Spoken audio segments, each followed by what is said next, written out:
Why won't anyone help us? Tiana's small, trembling voice cut through the cold night like a knife.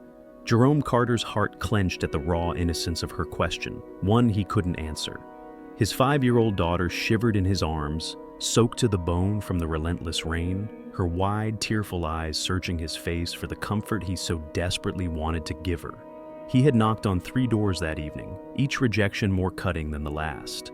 The last family hadn't even let him finish his plea for shelter before slamming the door in his face, their disdain unmistakable.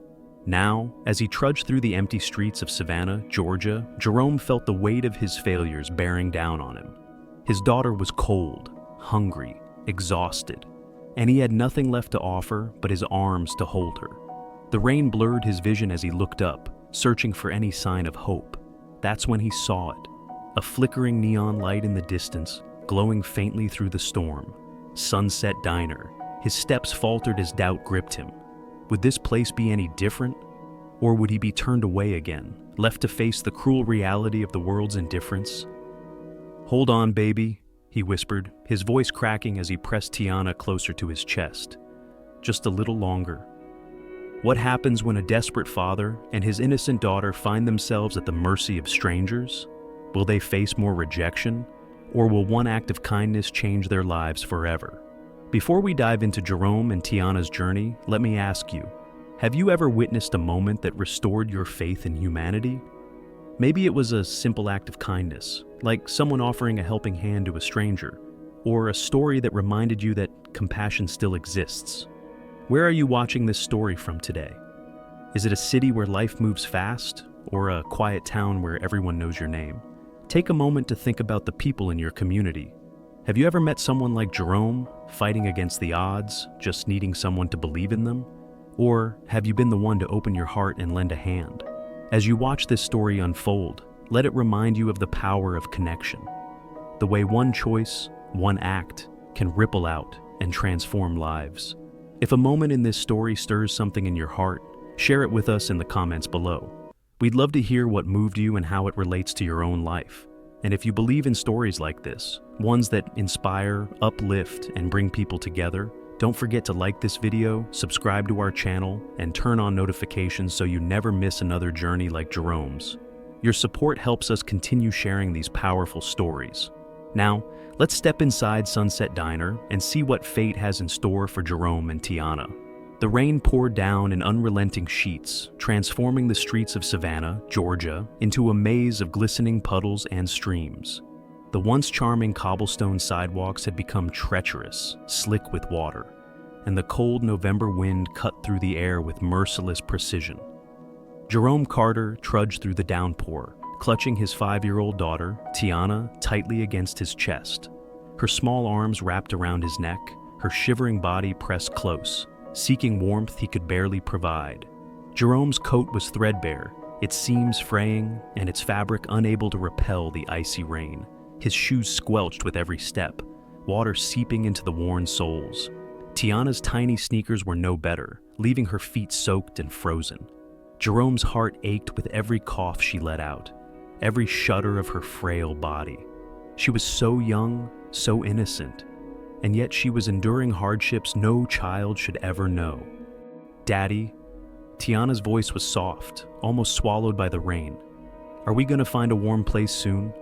Jerome swallowed the lump in his throat, forcing himself to sound reassuring. "Of course, baby. Just a little further." He spotted a house at the corner of the block, its windows glowing warmly against the stormy backdrop. The light felt like a beacon of hope, a chance to escape the freezing rain, if only for a little while. Jerome hesitated for a moment, the weight of pride and desperation warring within him. But as Tiana coughed again, he knew he had no choice. Jerome climbed the steps to the front porch, his shoes squishing loudly with each step. He knocked gently on the door, then a little louder when there was no immediate response. He glanced back at Tiana, her big round eyes filled with trust that he would take care of her. That trust burned in him, pushing him to knock again.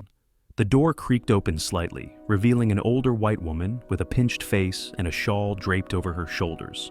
Mrs. Darlene looked at Jerome and Tiana with a sharp, assessing gaze, her lips pursing tightly. "Yes?" she asked, her tone cold. Jerome held Tiana closer, shielding her from the wind as best he could.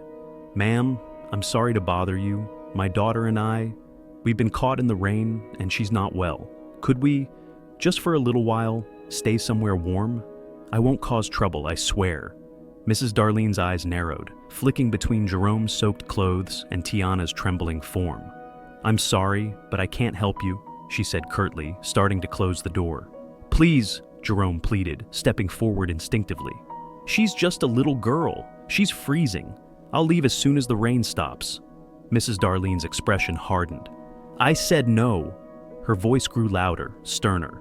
"We don't know you, and we don't want trouble." Before Jerome could respond, another voice called from inside the house. A man's voice, gruff and irritated. "Who is it, Darlene?"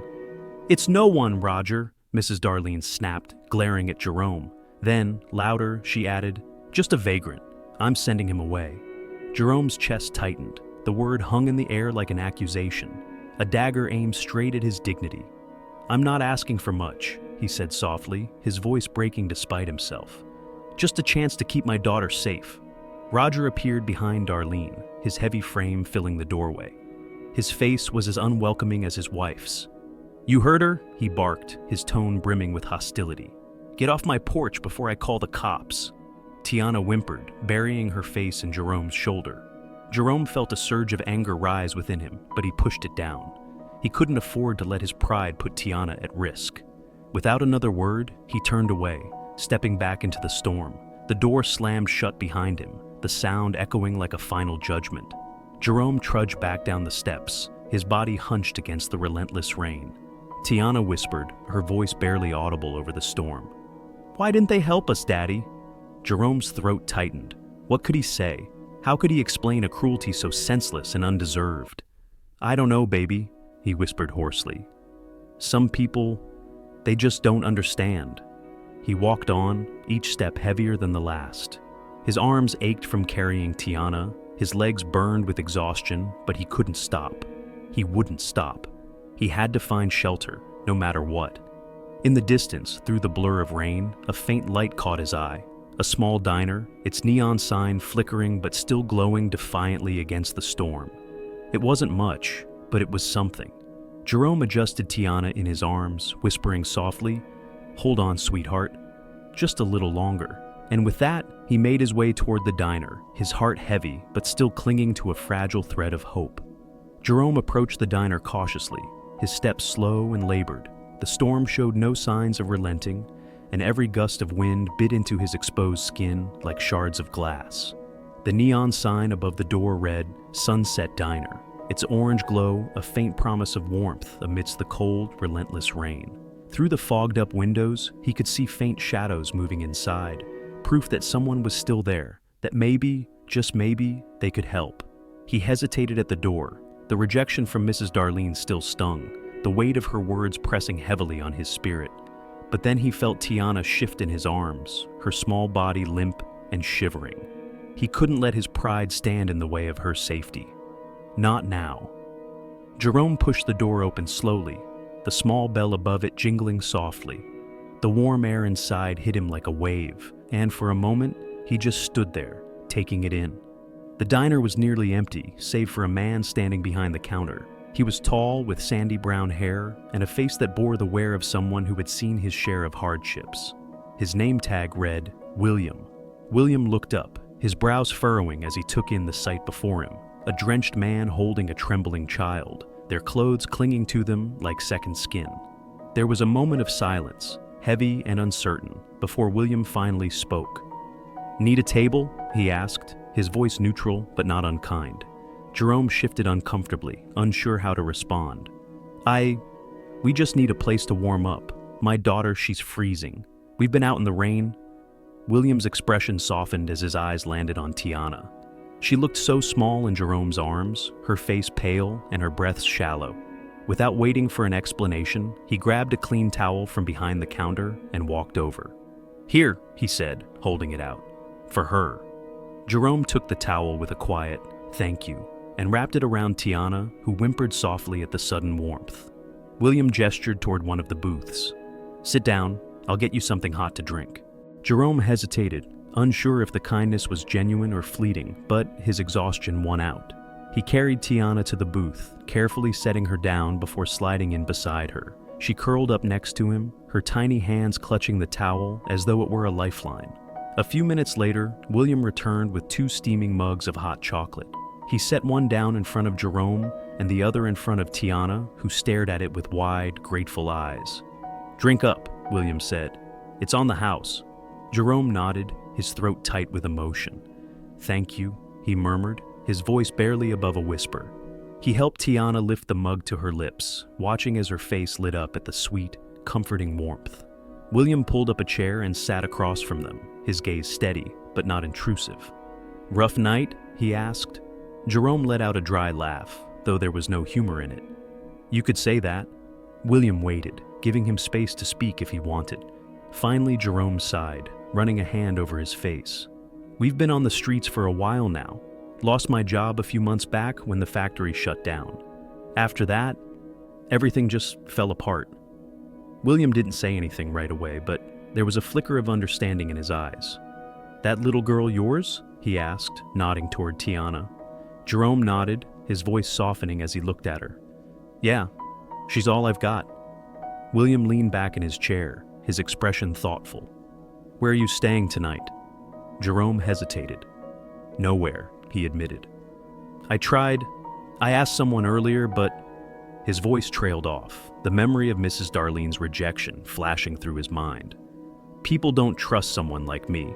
William frowned but didn't press further. Instead, he glanced around the diner. It was small, modest, with only a few tables and a counter lined with stools. It wasn't much, but it was his. And for a moment, he considered the weight of what he was about to offer. "I've got a small room upstairs," he said finally. "It's not much, just a cot and a heater, but it's dry and warm. You and your girl can stay there tonight, no charge." Jerome's head snapped up, disbelief written across his face. "Are you serious?" William shrugged, as if trying to downplay the gesture. "It's just one night. Can't have you two out in this weather." Jerome stared at him for a long moment, his emotions warring within him. He wasn't used to this, kindness without strings, generosity without judgment. "Thank you," he said finally, his voice thick with gratitude. "Thank you so much." William waved it off. "Finish your drinks first, then I'll show you up."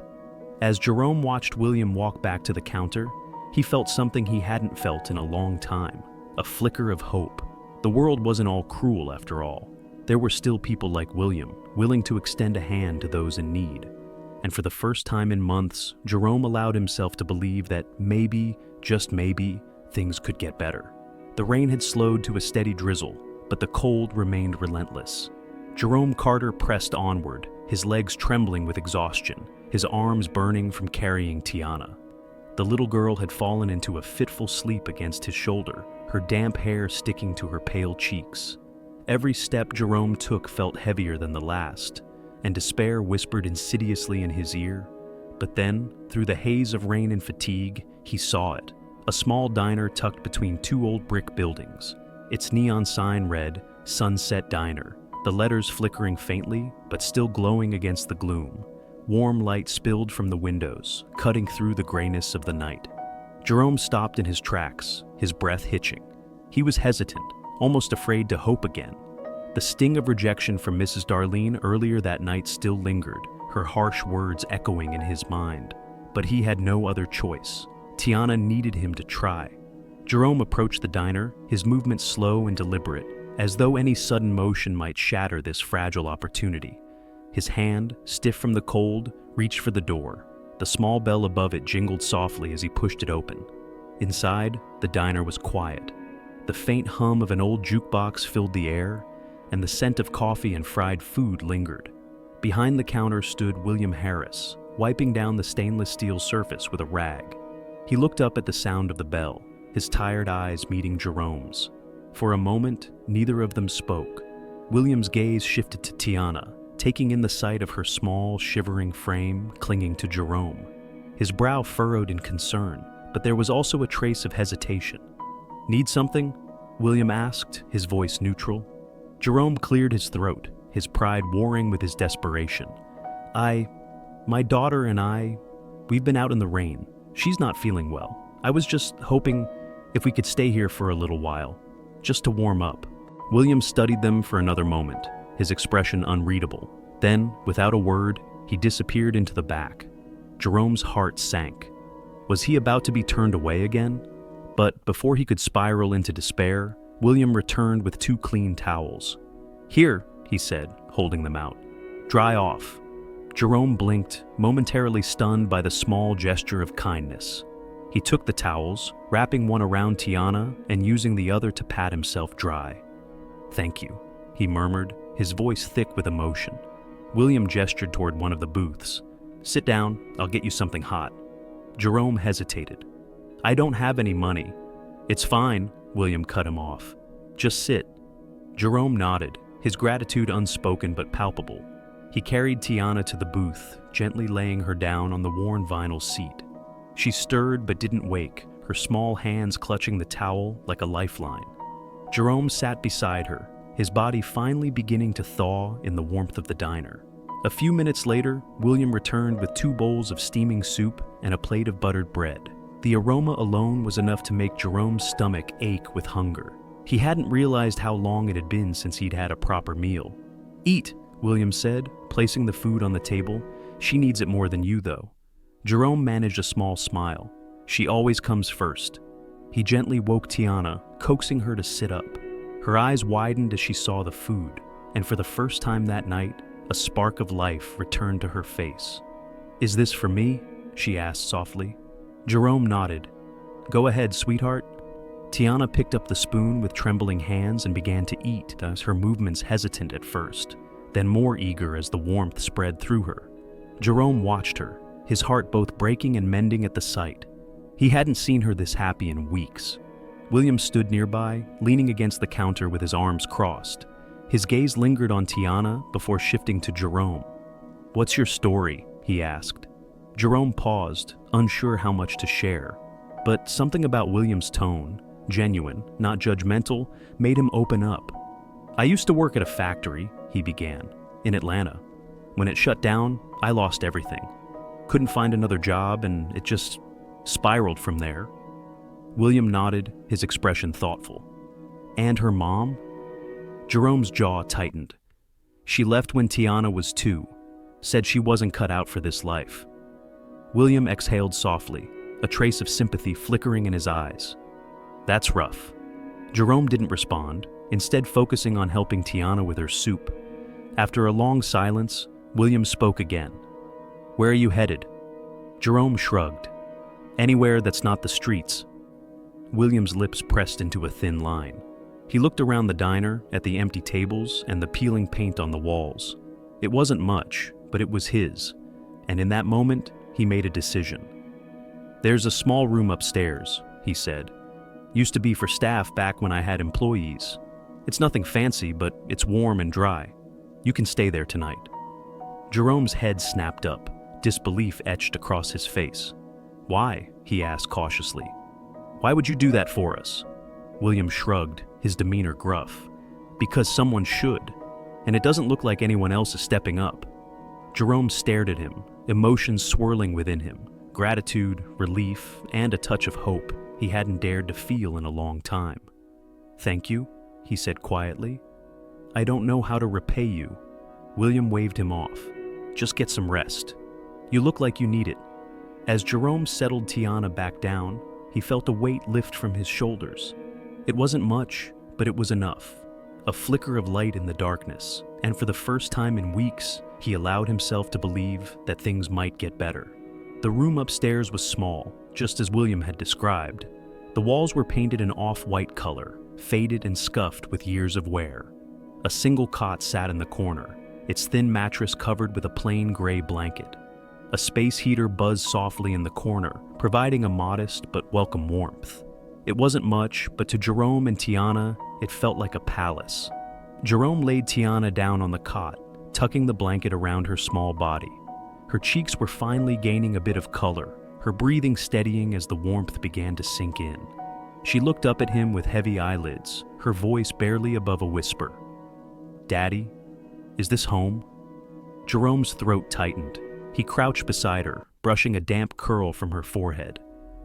"Just for tonight, sweetheart," he said gently. "But it's a safe place." Tiana gave him a sleepy smile before drifting off to sleep. Jerome stayed by her side for a long moment, his hand resting lightly on her small chest, feeling the reassuring rise and fall of her breaths. For the first time in days, he allowed himself to exhale, the tension in his shoulders easing slightly. Downstairs, William was cleaning up the diner. The clatter of dishes and the hum of the jukebox created a rhythmic backdrop, grounding Jerome in the reality of his situation. He stood and quietly made his way back down, not wanting to disturb Tiana. William glanced up as Jerome entered the dining area. "She asleep?" he asked, his voice low. Jerome nodded, taking a seat at the counter. "Yeah, thank you for everything." William shrugged, wiping his hands on a towel. "Like I said, it's nothing fancy." "It's more than most people would do," Jerome replied, his voice firm with sincerity. "People like me, we don't get much kindness." William paused, his movements slowing as he leaned on the counter, his gaze thoughtful. "People like you?" he echoed. Jerome hesitated, then sighed. "Black, homeless. Take your pick." William's face tightened slightly, but not with anger, more like a quiet acknowledgement of the truth. "Yeah, this world's got a way of kicking folks when they're down," he said finally. "But that doesn't mean everyone's like that." Jerome looked at him, searching for any trace of pity or condescension, but found none. Instead, he saw a man who spoke from experience, who understood hardship in a way that most didn't. It was both humbling and reassuring. "Why do you do it?" Jerome asked, his curiosity getting the better of him. "Why help us?" William leaned back, crossing his arms over his chest. "I've got a daughter," he said simply. "Emily. She's 7. When I saw your little girl, I couldn't help but think of her. If she was out there, cold and scared, I'd want someone to help." Jerome nodded slowly, the weight of William's words sinking in. It wasn't charity, it was empathy. A shared understanding of what it meant to be a parent, to carry the weight of the world for someone so small and innocent. "I don't want to be a burden," Jerome said after a moment. "I can work, I've got skills, I can help you around here." William raised an eyebrow. "Help me?" Jerome nodded earnestly.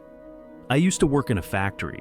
I know my way around tools, fixing things, and I'm not afraid of hard work. If you let me, I can repay you for what you've done." William considered this, his expression guarded but not dismissive. The diner was a one-man operation now, and it showed. The equipment was old, the paint was peeling, and the floors could use a good scrubbing. But more than that, he could see the determination in Jerome's eyes, a need to prove himself, to stand on his own 2 feet despite the odds. "All right," William said finally. "You help out around here, and you can stay for a bit. But just so we're clear, this isn't permanent. I'm barely keeping this place afloat as it is." "Understood," Jerome replied, his voice steady. "Thank you." William nodded, picking up his towel again. "We'll see how it goes." For the first time in what felt like forever, Jerome felt a glimmer of hope. He wasn't sure what the future held, but for now, he had a roof over his head, food in his stomach, and a chance to earn his keep. It wasn't much, but it was enough to keep him going. The next morning, Jerome woke early, the first rays of sunlight peeking through the small window of the upstairs room.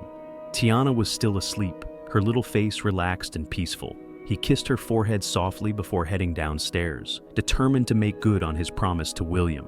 He found the man already at work, flipping chairs off the tables and setting up for the day. Jerome cleared his throat, announcing his presence. "Morning," he said. William glanced up, offering a curt nod. "Morning. Coffee's on the counter if you need it." "Thanks," Jerome replied, pouring himself a cup. The warmth was a welcome comfort against the lingering chill of the morning. William eyed him as he took a sip. "You ready to work?" Jerome set the cup down, his posture straightening. "Yes, sir. Just tell me what you need." William smirked faintly. "We'll start with the basics. That sink in the back has been leaking for weeks. Think you can handle it?" Jerome grinned, the first genuine smile he'd allowed himself in days. "I'll take a look." As Jerome got to work, the sounds of the diner coming to life filled the air. The hiss of the coffee machine, the clatter of plates, the low murmur of a radio playing old country tunes. It wasn't much, but it felt like the start of something, a fragile but tangible step toward rebuilding what had been lost. And for the first time in a long time, Jerome felt like he wasn't just surviving. He was contributing. He was beginning to find his place. The days that followed were filled with hard work and quiet adjustments. For Jerome, the opportunity to contribute wasn't just a way to repay William's kindness. It was a chance to restore a piece of his dignity, long eroded by the cruel realities of life on the streets. For William, having Jerome around was an adjustment he hadn't expected. A new layer of complexity added to his already tenuous grip on running the diner. On Jerome's second day, he fixed the leaky sink in the kitchen, much to William's surprise. The older man inspected the repair with a nod of approval, muttering, "Guess you weren't kidding about those skills." Jerome offered a modest smile. "Just doing my part." But as Jerome settled into a rhythm, not everyone welcomed his presence. Some regulars at the diner, particularly Mrs. Betty, a stern older woman who had been frequenting Sunset Diner for years, were less than subtle about their disapproval. "I see you've got some new help," Betty remarked one morning, her tone dripping with suspicion as she gestured toward Jerome, cleaning tables nearby. William, who was pouring her coffee, responded evenly. "He's helping out around here, Betty. Nothing wrong with that." Betty scoffed, lowering her voice, but not enough for Jerome to miss the words. "You might want to be careful. Folks like him, they bring trouble." Jerome froze, his grip tightening on the damp rag in his hand. He had heard these words too many times before, always the same thinly veiled venom disguised as concern. His immediate instinct was to defend himself, but he forced himself to stay quiet. He had promised Tiana and himself that he would do whatever it took to provide her with a stable life. William's jaw clenched, his tone growing colder. "Betty, if you've got a problem with who I hire, you're welcome to take your breakfast elsewhere." Betty huffed, clearly taken aback by his bluntness, but she said nothing further. Jerome shot William a grateful look, though he felt the heavy weight of the exchange lingering in the air. Jerome's efforts around the diner quickly proved invaluable. He repaired broken chairs, unclogged the outdated coffee machine, and even spruced up the sign out front, which had been hanging crookedly for years. William found himself impressed, albeit reluctantly. He wasn't used to relying on anyone, but Jerome's steady presence and work ethic were impossible to ignore. Despite this, William was cautious. His own struggles weighed heavily on him. The diner was barely scraping by, and every month brought a fresh round of overdue bills and mounting debt. He had long since stopped dreaming of turning a profit. His only goal now was survival. One evening, as the two men cleaned up after the last customers had left, Jerome noticed William staring at a stack of papers by the register, his shoulders slumped. "Tough day?" Jerome asked, wiping down the counter. William sighed, running a hand through his hair. "Tough month," he admitted. "I don't know how much longer I can keep this place going." Jerome hesitated, unsure if it was his place to speak, but the thought of losing the one safe haven he and Tiana had found compelled him to say, "You've built something good here, William. People see that. Maybe there's a way to turn things around." William let out a bitter laugh. "It's not that simple. Bills don't get paid with good intentions." Jerome nodded slowly, understanding all too well the weight of financial despair. "Then let me help. Not just fixing things, I mean really help. I've got ideas, ways to bring in more business." William arched an eyebrow, clearly skeptical. "Like what?" Jerome straightened, his voice steady. "You said this place used to have a staff, right? It was more than just a diner. It was a community spot. People came here because they felt welcome. We can bring that back." William stared at him for a long moment, the flicker of an old hope stirring in his chest. But just as quickly, he pushed it down. "I appreciate the thought, but it's not that easy." Jerome didn't press further, but he filed the conversation away, determined to prove that he could make a difference, not just for himself and Tiana, but for William too. As the days turned into weeks, the two men settled into an unspoken partnership. Jerome's presence brought a quiet strength to the diner, while William's gruff exterior began to soften, revealing glimpses of the kind-hearted man beneath. Their shared struggles created a bond that neither had anticipated, built on mutual respect and a shared understanding of hardship. For Tiana, the diner became a place of joy. She and William's daughter, Emily, quickly became inseparable. The two girls spent their afternoons drawing pictures at the counter or playing in the small alley behind the diner. Their laughter filled the space, a stark contrast to the weight of the adult conversations that often took place nearby. One afternoon, as the girls sat at a table coloring, Tiana looked up at William with wide, curious eyes. "Mr. William, do you think we'll stay here forever?" William paused, her question catching him off guard. He glanced at Jerome, who had frozen mid-scrub, his expression unreadable. William crouched down to Tiana's level, his tone gentle. "You're always welcome here, sweetheart, as long as you need." Tiana beamed, her innocent trust shining brighter than the diner's flickering lights. Jerome's throat tightened as he watched the exchange, a swell of gratitude mingling with the lingering fear that this fragile stability could be taken away at any moment. One night, after the girls had gone to bed, Jerome and William sat at the counter nursing cups of coffee. The diner was quiet, the faint hum of the refrigerator the only sound. "You're good with her," Jerome said suddenly, breaking the silence. "Tiana, I mean. She hasn't smiled like that in a long time." William shrugged, his gaze fixed on the dark liquid in his cup. "Kids are easy to be good to. It's the grown-ups that make life complicated." Jerome chuckled softly, nodding in agreement. "Yeah, life's got a way of kicking you when you're down." William glanced at him, his expression thoughtful. "You've been through a lot," he said quietly. "Most people would have given up by now." Jerome met his gaze, his voice steady. "Giving up isn't an option, not when you've got someone depending on you." William nodded, a flicker of respect in his eyes. "Well, for what it's worth, you're doing right by her, and you're doing right by this place." The words, simple as they were, carried a weight that Jerome hadn't realized he needed. For the first time in a long time, he felt like he wasn't just surviving, he was rebuilding. And while the road ahead was still uncertain, the light at Sunset Diner gave him a reason to keep going. The morning was crisp and clear, the sunlight spilling through the windows of Sunset Diner in warm streaks. Jerome was wiping down the counter, his movements steady and methodical. Over the past few weeks, the diner had become more than a safe haven. It had become his lifeline. The routine gave him purpose, and the small victories, like fixing the dishwasher or seeing Tiana laugh with Emily, kept him going. The bell above the door jingled, signaling the arrival of another customer. Jerome glanced up and saw Betty, an elderly regular who came every morning like clockwork for her black coffee and buttered toast. She was a woman of habits and strong opinions. The latter often delivered without much thought for tact. "Morning, Betty." William greeted her from behind the counter, his tone polite but distant. Betty didn't respond immediately. Her sharp eyes were fixed on Jerome, who was carefully arranging silverware on the tables. Her lips pursed, her disapproval palpable. Finally, she spoke, her voice loud enough to carry across the room. "William," she said, her tone laced with incredulity. "What on earth is he doing here?" William looked up from the coffee pot, his brow furrowing. "He works here," he replied simply, pouring her usual order into a ceramic mug. Betty scoffed, setting her oversized purse on the counter with a heavy thud. "You're letting someone like him touch the food? I don't know what you're thinking, but I don't want to eat anything that he's been near." Jerome froze, his grip tightening around the utensils in his hand.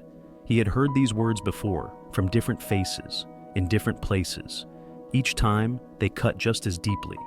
William's jaw clenched. He set the coffee mug in front of Betty with a little more force than necessary. "Jerome works hard," he said, his voice firm. "And he's good at what he does. If that's a problem for you, you're free to find another place to eat."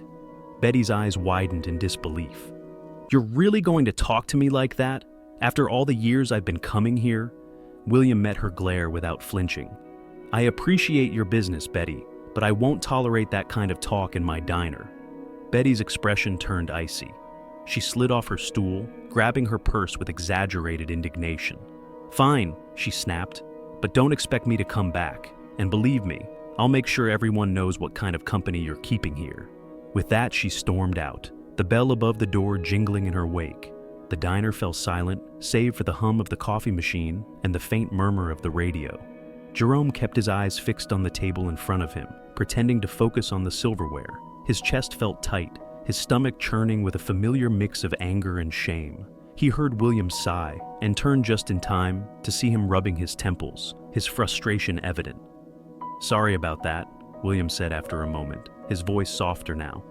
"Betty's set in her ways." Jerome forced a small smile, though it didn't reach his eyes. "I've dealt with worse." William nodded, but the tension in his shoulders didn't ease. He knew this wasn't an isolated incident. Betty's departure would stir rumors, and those rumors would inevitably reach the ears of other regulars. The diner's fragile reputation was now under threat, and both men knew it. As the day wore on, the weight of Betty's words lingered. A few customers who came in later glanced at Jerome with wary eyes, their smiles strained and their conversations hushed. Jerome worked quietly, keeping his head down, but every glance felt like a stone added to the load he was already carrying. That evening, as they closed up for the night, Jerome finally spoke. "If I'm causing trouble for you, for the diner, I can go." William turned to him sharply, his expression one of both surprise and irritation. "Don't start that," he said firmly. "You're not the problem, Jerome. People like Betty are." Jerome hesitated, the words caught in his throat. He appreciated William's loyalty, but he couldn't shake the feeling that his presence was doing more harm than good. "I don't want to be the reason this place struggles," he said quietly. "You've already done so much for me and Tiana." William shook his head, his gaze steady. "Look, I'm not saying it's going to be easy, but I started this thing, and I'm not about to back down now. You're staying. End of story." Jerome didn't argue further. There was a resoluteness in William's tone that left no room for debate. Instead, he nodded, a small but genuine smile tugging at the corners of his lips. For all the hostility the world threw at him, there were still people like William, people willing to stand by him, even when it wasn't convenient. But as the two men locked up the diner and parted ways for the night, neither of them realized just how much harder things were about to get. The next few days at the diner were tense. Betty's absence did not go unnoticed, and neither did the whispers that followed her departure. Some regular customers began skipping their usual visits, and others, while still showing up, wore expressions of unease. Jerome felt the shift in the atmosphere, like a physical weight pressing on his chest. It wasn't just the stares or the hushed conversations. It was the unspoken judgment that hung in the air. One afternoon, as Jerome stood at the counter organizing receipts, a group of 3 young men walked in. They were loud and brash, their laughter echoing off the diner's walls. They didn't look like the usual crowd, no familiar faces, no quiet greetings. Jerome's instincts kicked in, his muscles tensing as he watched them take a seat by the window. William noticed them too, his brow furrowing slightly. He approached the table, menu in hand. "What can I get you guys?" The tallest of the group, a man with a shaved head and a cocky smirk, leaned back in his chair. "How about a round of beers?" he said, his tone mocking. William didn't bite. "We don't serve alcohol here, just food and coffee." The man's smirk widened as he glanced at Jerome, who was now wiping down the counter. "I see you've got yourself some new help," he said loudly. "What's the matter? Couldn't find anyone better?" Jerome's hand froze mid-wipe, his knuckles whitening as he gripped the rag. He didn't look up, didn't react, but every fiber of his being was on edge. The other 2 men laughed, their tones derisive. William's voice was calm but firm. "You're here to eat, or you're not. What's it gonna be?" The man's smirk faltered slightly at William's unwavering tone, but he recovered quickly. "Relax, man, just making conversation." He picked up the menu, flipping through it lazily. "We'll take 3 burgers, extra rare." William nodded and walked back to the counter, his jaw tight. As he passed Jerome, he muttered under his breath, "Ignore them." Jerome nodded but said nothing, focusing on the task at hand. He had learned long ago how to keep his head down, how to let insults roll off his back. But no matter how practiced he was, the sting of prejudice always found a way to cut through. The group continued to make snide remarks as they waited for their food, their laughter grating and cruel. Jerome forced himself to tune it out, concentrating on organizing the back shelves. But when one of them deliberately spilled his drink on the floor, calling out, "Hey, clean up on aisle 3, Jerome's patience wore thin. He stepped out from behind the counter, rag in hand, and walked over to their table. He didn't look at them as he crouched down to wipe up the mess. The man with the shaved head leaned forward, his voice dripping with mockery. "You missed a spot, buddy." Jerome's jaw tightened, but he didn't respond. He finished cleaning and stood, meeting the man's gaze with quiet defiance. For a moment, the air between them was electric, charged with unspoken tension. "Let's go." William's voice broke the moment as he approached with their food. He set the plates down briskly, his eyes locking with Jerome's in a silent warning. Don't engage.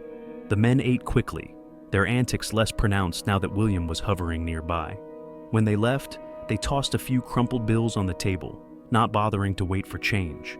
As the door swung shut behind them, the diner seemed to exhale, the oppressive weight lifting slightly. You okay? William asked, his tone softer now. Jerome nodded, though his expression was tight. I'm fine. William hesitated, then added, People like that, they're not worth your time. Jerome's lips pressed into a thin line. I know, he said quietly, but that doesn't make it any easier. William didn't reply, but his silence spoke volumes. He understood, maybe not fully, but enough to know that Jerome's fight wasn't just with the men who had walked out. It was with a world that allowed their behavior to persist. That night, as Jerome and Tiana settled into their small room upstairs, he couldn't shake the feeling of unease. He had faced hostility before, but something about those men unsettled him. It wasn't just their words or their behavior. It was the look in their eyes, the kind of simmering hatred that rarely stayed contained. Daddy? Tiana's voice pulled him from his thoughts. He turned to see her sitting up in bed, clutching her stuffed rabbit. What is it, sweetheart? Are we going to stay here forever? She asked, her big brown eyes searching his face. Jerome forced a smile, though his heart ached at her question. We'll stay as long as we can, he said gently. But no matter where we go, I'll always take care of you. That's a promise. Tiana nodded, seemingly satisfied with his answer.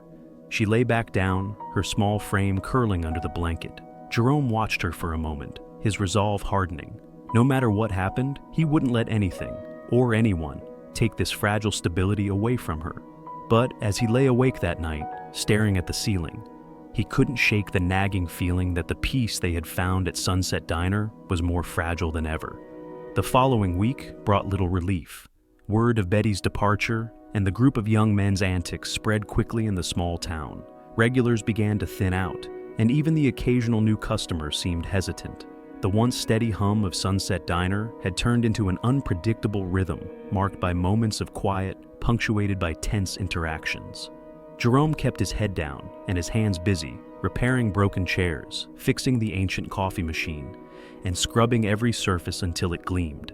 He poured himself into the work, hoping it would drown out the tension that had seeped into the diner. But no amount of effort could erase the whispers or the sidelong glances that followed him everywhere. Late one evening, after the last customer had left, William and Jerome were closing up. Tiana and Emily had already gone upstairs, their soft giggles still faintly audible through the thin ceiling. Jerome was wiping down the counter while William counted the cash register, the soft clink of coins the only sound breaking the silence. A loud crash shattered the quiet. Jerome's head snapped up, his heart leaping into his throat. The sound had come from outside, a sharp splintering noise followed by muffled voices. William dropped the money he was counting and moved quickly to the window. His face darkened as he peered out into the night. They're back, he muttered, his voice low but tense. Jerome didn't need to ask who. He joined William at the window and saw them, the same group of young men from before, now standing in the parking lot. One of them had a baseball bat, which he swung lazily at the side of the dumpster. Another held a spray can, shaking it noisily before aiming it at the diner's exterior. The bold red letters they painted across the wall sent a wave of cold fury through Jerome. Go home! William stepped back, his fists clenched. I'll call the cops. No, Jerome said quickly, grabbing his arm. That'll just make it worse. William turned to him, his expression incredulous. They're vandalizing my diner, Jerome. I'm not just going to let them get away with it. Jerome hesitated. He understood William's anger. It mirrored his own. But he also knew how situations like this could escalate, especially for someone like him. Let me talk to them, he said finally. William's eyes widened. Are you serious? These guys aren't looking for a conversation. Maybe not, Jerome admitted, but if I don't go out there, they're just going to keep pushing. Before William could argue further, Jerome stepped outside, the door jingling softly as it closed behind him. The rain from earlier had left the pavement slick, the cool air biting against his skin. The men turned to face him as he approached, their laughter fading into smirks. Well, well, the man with the baseball bat drawled. If it isn't the handyman. Jerome stopped a few feet away, his posture calm but firm. "What do you want?" he asked, keeping his voice steady. The man with the spray can chuckled, shaking it again. "Just leaving you a message. Thought you'd get the hint by now." Jerome's jaw tightened. "This isn't your place. You don't get to decide who belongs here." The man with the bat stepped forward, his smirk twisting into a sneer. "We don't need to decide. Everybody knows you don't." Jerome stood his ground, his fists clenched at his sides. "I'm not going anywhere," he said quietly. "So, if you've got something to say it. Otherwise, leave." For a moment, the man seemed taken aback by Jerome's calm demeanor, but his surprise quickly turned to anger. He raised the bat, pointing it at Jerome. "You think you're tough?" he spat. "You don't belong here, and we're going to make sure you remember that." Before Jerome could react, the man swung the bat, not at him, but at the diner's window. The glass shattered with a deafening crash, shards scattering across the pavement. Jerome stepped back instinctively, his heart pounding in his chest. The noise brought William barreling out the door. "Hey!" he shouted, his voice cutting through the chaos. "Get the hell out of here!" The man with the bat turned to William, his expression smug. "Or what? You gonna call the cops? Go ahead. Let's see how that works out for your friend here." William's face darkened, but before he could respond, Jerome stepped forward again, putting himself between the men and the diner. "That's enough," he said firmly. "You've made your point. Now go." The tension hung heavy in the air, the men staring him down as though daring him to make the first move. But after a long moment, the man with the bat finally lowered it, chuckling darkly. "You're lucky we're feeling generous tonight." With that, they turned and walked away, their laughter echoing down the empty street. Jerome and William stood in silence, the shattered window behind them, a stark reminder of how quickly things could spiral. "You okay?" William asked after a moment, his voice tight. Jerome nodded, though his hands were still shaking. "Yeah. You?" "Been better," William muttered, glancing at the graffiti on the wall. "Damn cowards!" Jerome's gaze followed his chest tightening at the sight. The words felt personal, an attack not just on him, but on everything he was trying to rebuild.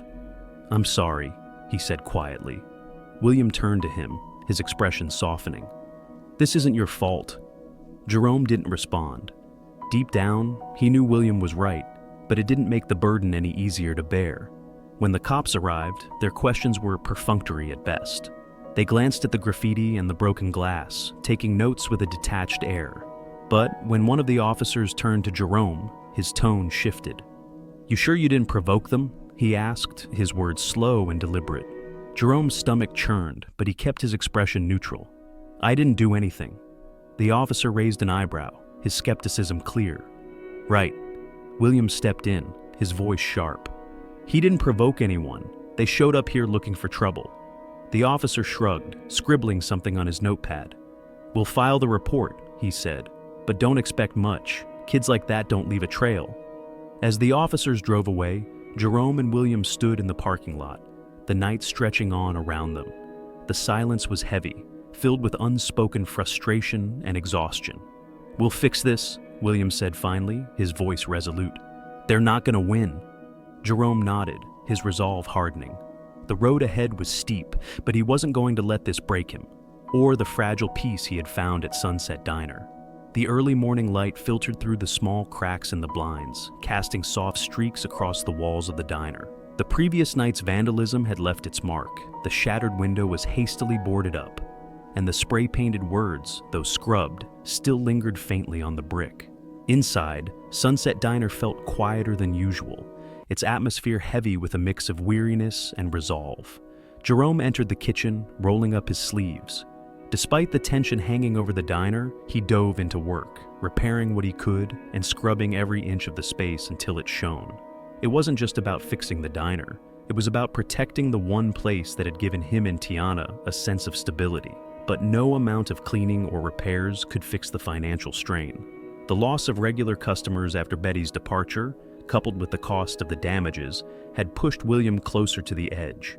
The bills on his desk seemed to multiply overnight, and the meager cash flow from the dwindling patrons wasn't enough to cover even the basics.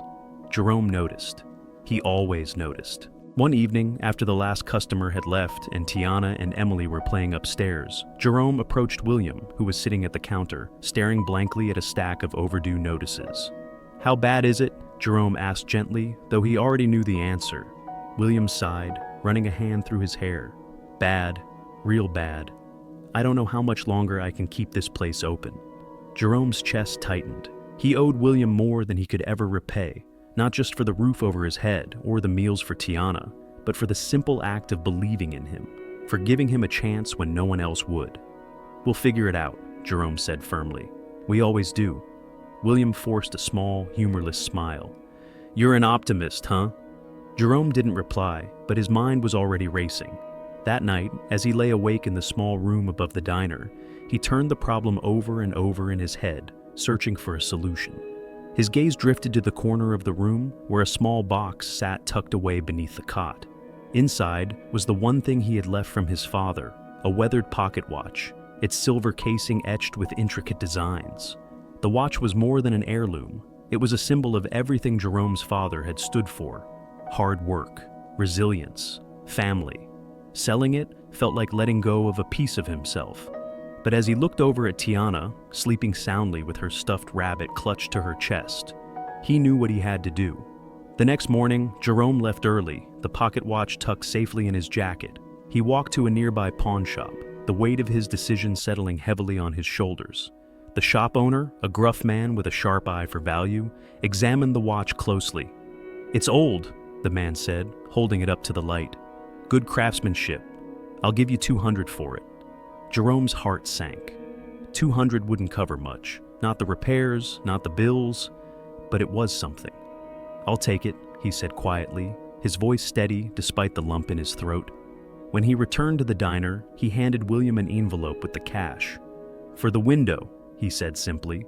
William frowned, looking from the envelope to Jerome. "Where'd you get this?" Jerome hesitated. "I had something valuable. It wasn't doing much good sitting around." William's face darkened. "You didn't have to do that." "Yes, I did," Jerome replied firmly. "You've done so much for me and Tiana. It's the least I can do." For a moment, William said nothing, his eyes searching Jerome's face. Then he nodded, his voice thick with emotion. "Thank you." In the days that followed, William worked tirelessly to stretch the cash as far as it would go. He repaired the window, scrubbed away the remaining graffiti, and even managed to restock some of the kitchen supplies. But despite their best efforts, the diner still struggled to draw customers. It wasn't until a chance encounter one afternoon that everything began to change. One day, a young woman in her early 20s entered the diner, her camera slung over her shoulder and a notebook tucked under her arm. She introduced herself as Kayla, a local blogger who reviewed small businesses and shared community stories online. She ordered a coffee and sat near the counter, watching quietly as Jerome moved between tables and William worked behind the grill. "Excuse me," Kayla said, catching Jerome's attention as he refilled her cup. "I couldn't help but notice the boarded-up window outside. What happened?" Jerome hesitated, unsure how much to share, but as he looked at Kayla's curious but kind expression, he decided to tell her the truth. He spoke briefly about the vandalism, the struggles the diner faced, and how much it meant to the community. Kayla listened intently, her pen scribbling furiously across her notebook. "This place sounds incredible," she said when he finished. "And the way you've stepped up to help, it's inspiring." Jerome smiled faintly.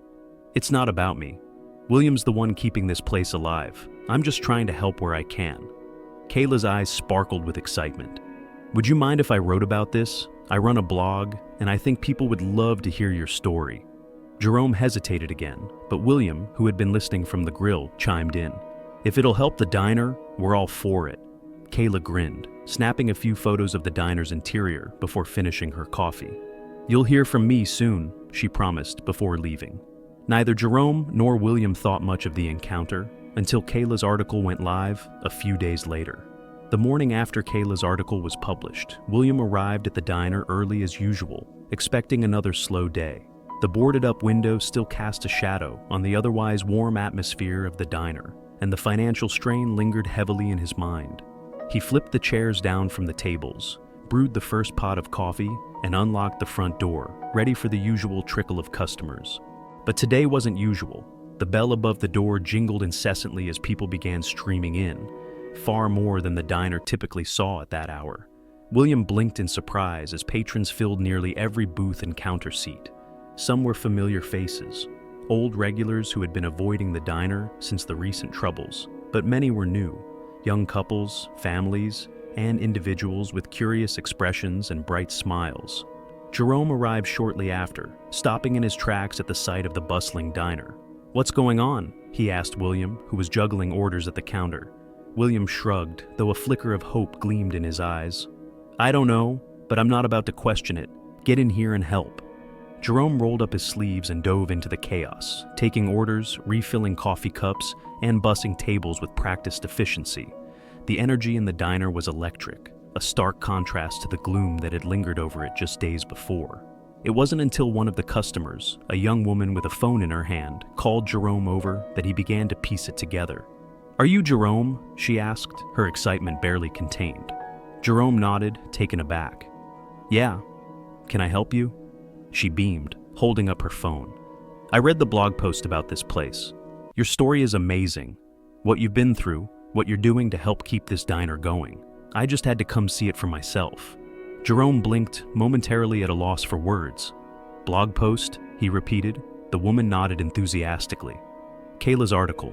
It's all over social media. People are talking about it everywhere, sharing it, commenting, saying they want to support you and the diner." Jerome's stomach flipped as the realization sank in. Kayla had done exactly what she promised. She had shared their story, and people were listening.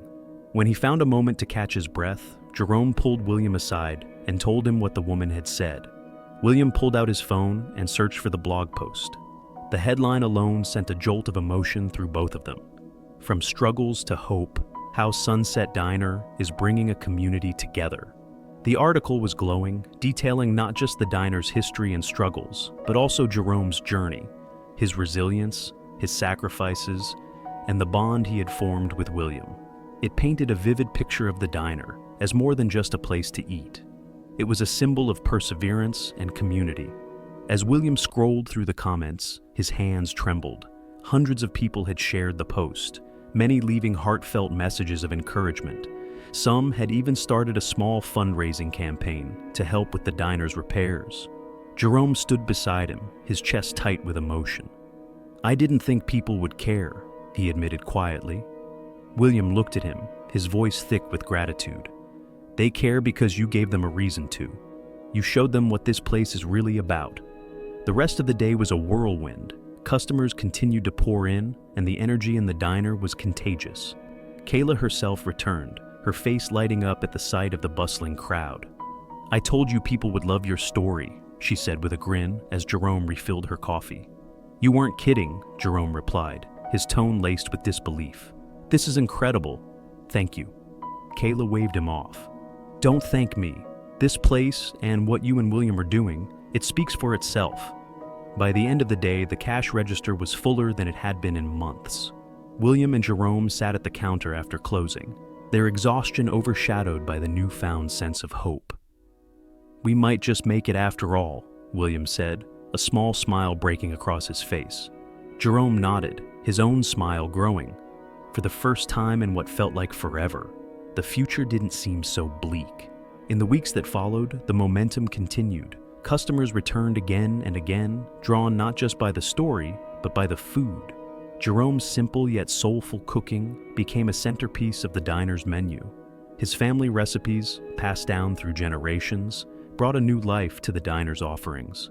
Word spread, and soon people were coming not just for the food, but for the sense of belonging that Sunset Diner provided. The boarded-up window was replaced with a new one, and the faint graffiti on the wall was finally scrubbed away. The diner, once teetering on the edge of closure, was thriving again. But more than that, it had become a place of connection, a place where strangers became friends, where kindness was given freely, and where hope was restored. And at the heart of it all were Jerome and William, two men from different worlds brought together by circumstance, united by resilience, and strengthened by the belief that even in the face of adversity, goodness could prevail. The once faltering hum of Sunset Diner had transformed into a lively buzz. Mornings were no longer quiet. Instead, they were filled with the clatter of coffee cups, cheerful conversations, and the tantalizing aroma of Jerome's family recipes wafting through the air. The diner was alive, not just in business, but in spirit. William leaned against the counter, watching as Jerome moved through the crowd with ease, taking orders, chatting with customers, and laughing with the kids at one of the booths. The sight filled him with a sense of pride he hadn't felt in years. Sunset Diner wasn't just surviving, it was thriving. Jerome's resilience and creativity had breathed new life into the menu. His signature dishes, savory cornbread, fried catfish, and a peach cobbler that had become the talk of the town, drew customers from far and wide. But it wasn't just the food that kept people coming back. It was the story, the warmth, and the sense of belonging that the diner offered. At the center of it all were two little girls, Tiana and Emily, who had become inseparable. Their laughter rang out from the corner booth where they colored pictures, played games, and occasionally peeked into the kitchen to sneak bites of cobbler. Their friendship was a poignant reminder of the beauty that came from breaking barriers. One evening, as the last customers were leaving, Jerome and William sat at the counter, enjoying a well-earned break. The day had been a blur of activity, but the energy was exhilarating. "I never thought I'd see this place like this again," William admitted, his voice thick with emotion. Jerome smiled, a quiet pride in his eyes. "You built this place, William. You gave it its soul. I just helped remind people why it matters." William shook his head, his expression softening. "You did more than that. You saved it. And you saved me." There was a long pause, the weight of their shared journey settling between them. Then, with a rare smile, William extended his hand. "I want you to be my partner." Jerome blinked, taken aback. "What?" "You heard me," William said firmly. "This isn't just my diner anymore, it's ours." Jerome hesitated, his mind racing. He had never imagined this, a place to belong, a business to call his own. But as he looked around the diner, at the walls filled with new memories, at Tiana and Emily laughing together, and at the man who had become not just a friend but family, he knew there was only one answer. "Thank you," he said, his voice barely above a whisper. "I won't let you down." In the weeks that followed, the diner underwent a few small changes. A fresh coat of paint brightened the walls, new chairs replaced the broken ones, and a freshly polished sign was hung above the door. But the most significant addition was a new sign just below it. "All are welcome."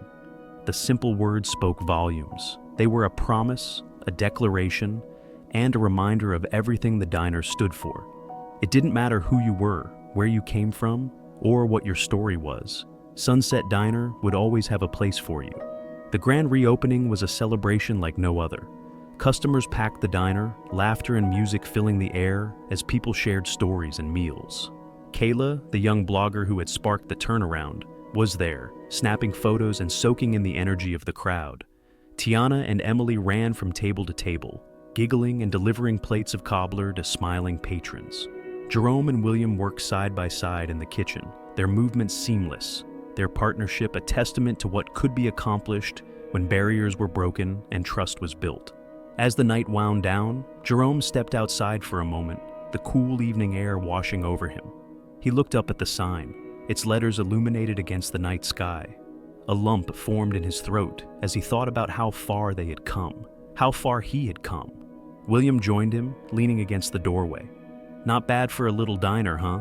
he said with a grin. Jerome chuckled, his voice thick with emotion. "Not bad at all." The two men stood in comfortable silence, watching as the last of the customers waved goodbye and disappeared into the night.